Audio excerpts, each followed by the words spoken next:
E tani është koha që minutazha në vazhdim të rezervohet regjisorit të mirënjohur nga MMA Shqipëri Eduard Grishaj. Në Prishtinë kemi pas për të bërë premierën e filmit që ka qenë shumë i përfolur në mediat rozë dhe kudo. Bëhet fjalë për Pasaporta.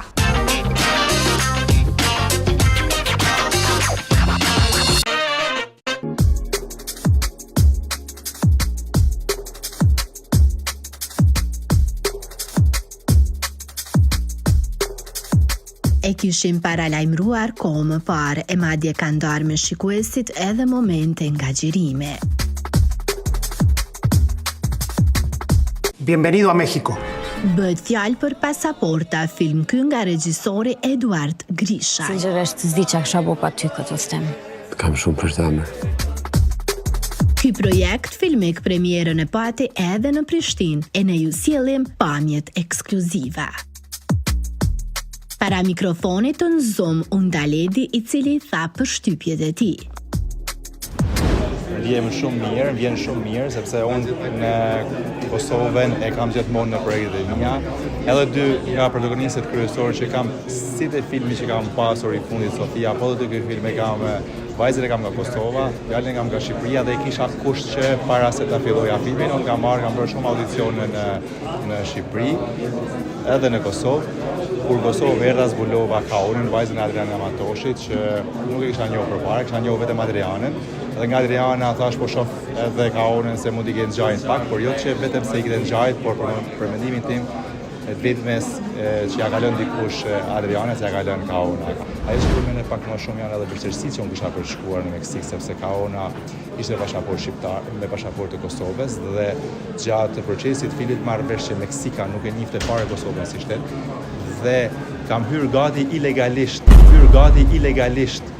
me Kaunën në Meksik, por e gjithë kjo i shërbej kontekstit filmit, sepse filmi duke i shumë real edhe aktorët e përjetuan si që kanë përjetuar personazhet e vërtet nga cilët u janë frymëzuar.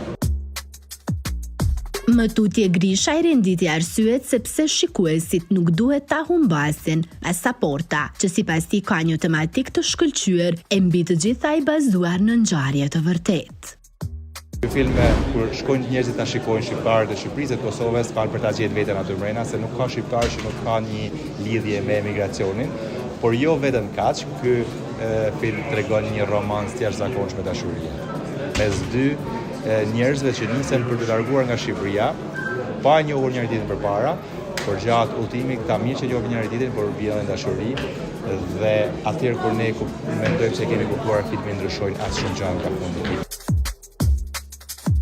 Ate ngacmuan pak edhe për ish kolegët, a e kanë uruar ata çiftin Arbana Edi për këtë arritje.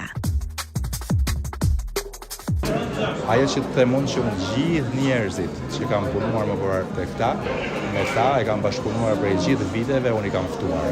Pastaj dikush ka pasur mundësi të vite premiera, por dikush tjetër mund shkoj ta shikoj filmin një ditë tjetër.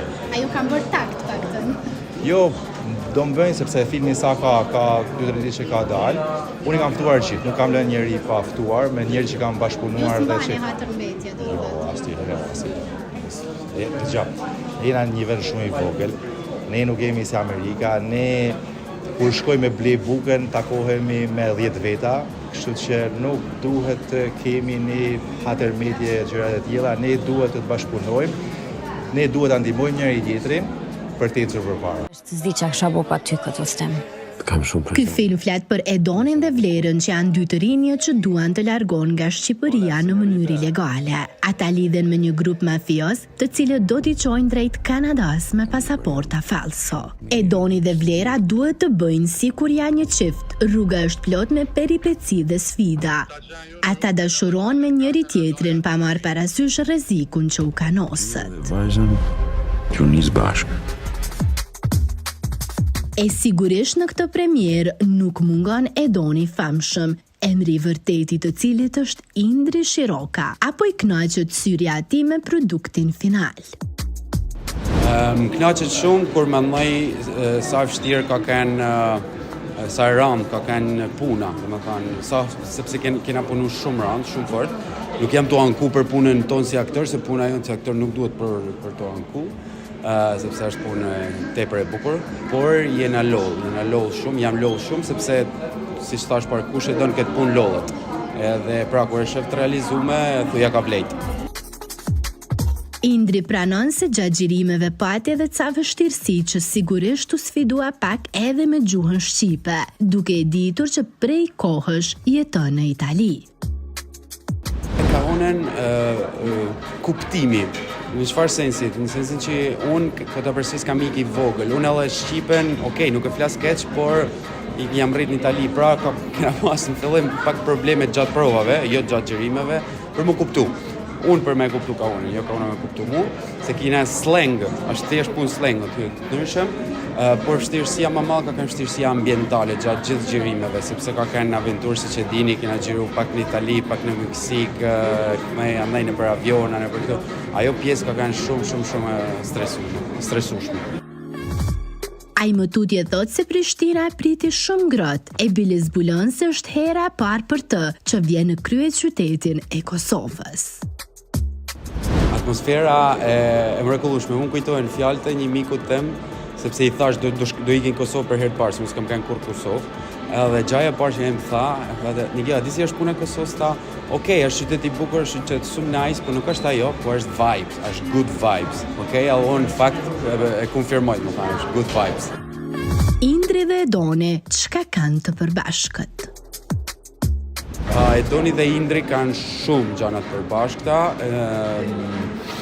janë emigrantë të dy, janë djemë të mirë, që nuk merren me punë nërshme, po thojmë. Dhe Edoni me Indrin kanë një shpirt shumë të madh, Edoni me Indrin e dojnë shumë nanen, janë shumë të lidhur me nanen e tyne, edhe shumë tjera, po, s'po du me të mërzi. Se nuk po përmban pjesën e lidhjes, a janë lidhje në jetën reale?